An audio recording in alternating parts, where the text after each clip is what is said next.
Have you ever planted your tomatoes on the perfect weekend, right after the last frost, exactly when everyone said to, and watched them just sit there? No growth for weeks. That's not bad luck. There's one number that actually decides planting day, and it has nothing to do with the calendar. The number that matters is soil temperature, not the date on a calendar. Tomatoes want soil, measured about 4 inches deep, to be at least 60 degrees Fahrenheit before you plant anything. 65 degrees Fahrenheit gets you faster establishment, and once it settles between 70 and 75 degrees Fahrenheit, that's the sweet spot.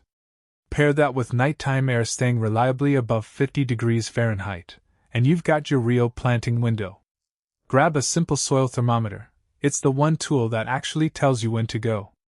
And remember, these are tropical plants at heart. Frost will blacken and kill them outright, and even without frost, they'll drop blossoms if air temps dip below 55 degrees Fahrenheit or climb past 90 degrees Fahrenheit.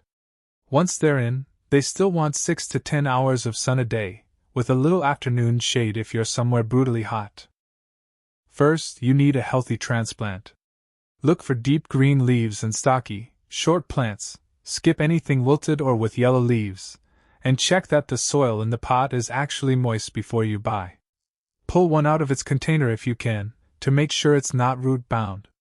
And know before you buy whether you're getting a determinate variety, which tops out around 4 to 5 feet, or an indeterminate one, which can climb past 7, that decides how you'll stake and space it later. Next, harden them off, non-negotiable.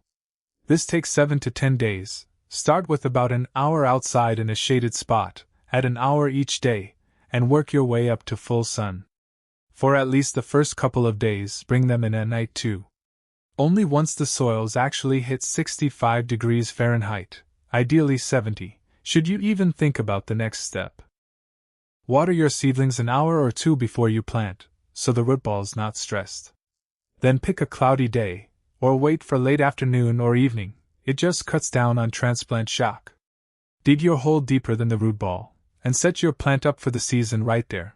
Work a tablespoon of bone meal into the bottom of the hole for an early phosphorus boost, and toss in a handful of crushed eggshells. The calcium in those helps prevent blossom and rot later on. If you're using a mycorrhizal product like Mike, a tablespoon on the root ball and in the hole helps roots establish faster. A drench of a biological fungicide, plus a microbial soil product, at planting and again every 2 to 4 weeks, keeps disease pressure down all season. Here's the single biggest trick for tomatoes: plant them deep. Tomatoes are one of the few plants that can grow roots directly out of a buried stem, so bury yours right up to the lowest set of leaves.